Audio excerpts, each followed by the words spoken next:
instrumento cromático. Nós ajustamos para que ele afinasse entre 4 e 4-1, né?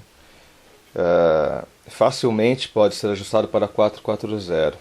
Em 4-4-1, se houver alguma alteração climática, não afetará tanto a afinação do instrumento de madeira, que é esse o caso. Então, só colocar um pouco mais a palheta para cima, que a afinação vai encaixar em 4-4-0 tranquilamente. Obrigado e até logo.